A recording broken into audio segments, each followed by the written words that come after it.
لقد بدأت وحدي، وبكيت لوحدي، وفشلت لوحدي، ونهضت لوحدي، وسوف أنجح لوحدي.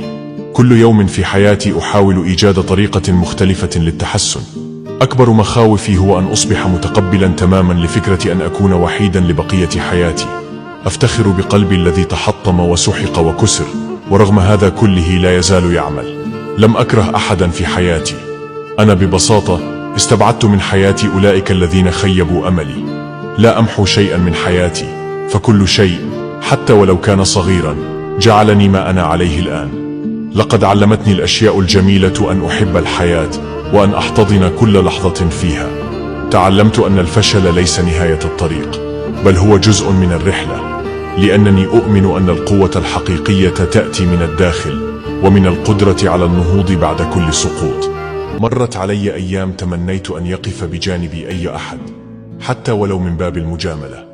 هي ذاتها الأيام التي علمتني كيف أقف شامخا بمفردي. ففي مرحلة من عمرك ستتغير لسببين: حينما تتعلم أكثر من اللازم، وحينما تتأذى أكثر مما تستحق. ستتغير بعض المفاهيم في حياتك، وستدرك من خلالها أن التجارب تعلمك من تحب، والمواقف تعلمك من يحبك. فأروع إنسان يمكن أن يمر عليك هو الذي لا يتغير عليك مهما كانت ظروف الحياة. وتأكد أن الزمن لا يغير أحدا، بل يكشف كل إنسان على حقيقته. فلا تبصم لأحد بأصابعك العشرة على ثقتك به. اترك إصبعا واحدا على الأقل، فقد تحتاج أن تعضه ندما يوما ما على ثقة لم تكن في محلها. أنا قد عرفت الناس على مر السنين، ومن صاحب الوجهين كنت أعاني. سبحان من خلق لهم وجهين، كل وجه فيهم أحقر من الثاني. لقد بدأت وحدي، وبكيت لوحدي، وفشلت لوحدي، ونهضت لوحدي، وسوف أنجح لوحدي. كل يوم في حياتي أحاول إيجاد طريقة مختلفة للتحسن. أكبر مخاوفي هو أن أصبح متقبلا تماما لفكرة أن أكون وحيدا لبقية حياتي. أفتخر بقلبي الذي تحطم وسحق وكسر، ورغم هذا كله لا يزال يعمل. لم أكره أحدا في حياتي.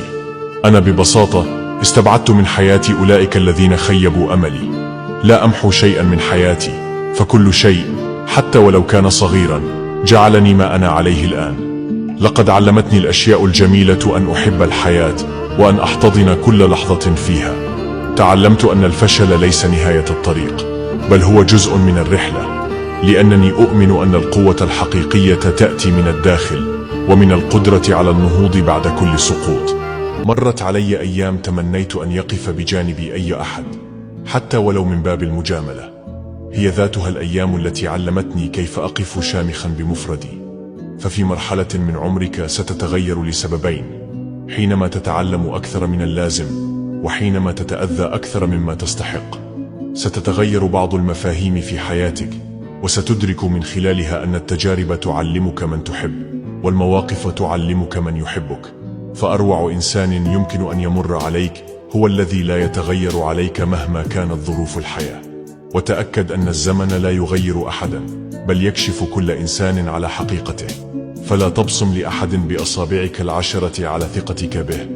اترك إصبعا واحدا على الأقل، فقد تحتاج أن تعضه ندما يوما ما على ثقة لم تكن في محلها.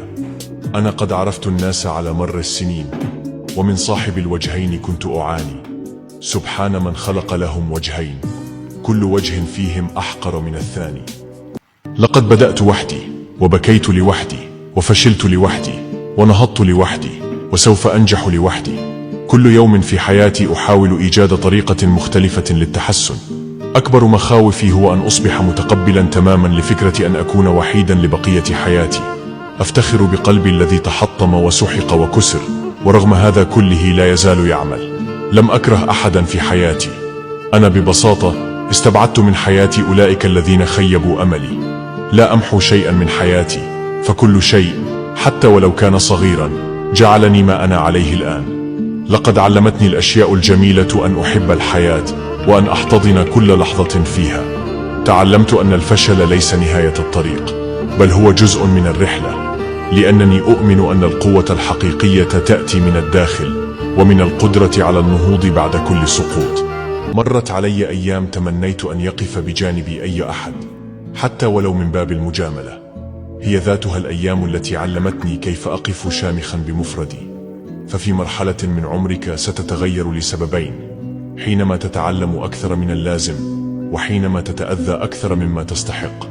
ستتغير بعض المفاهيم في حياتك، وستدرك من خلالها أن التجارب تعلمك من تحب، والمواقف تعلمك من يحبك.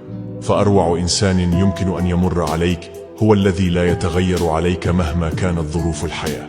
وتأكد أن الزمن لا يغير أحدا، بل يكشف كل إنسان على حقيقته.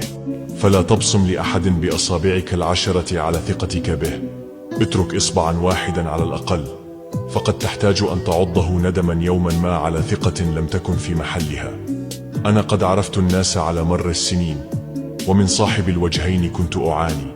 سبحان من خلق لهم وجهين، كل وجه فيهم أحقر من الثاني.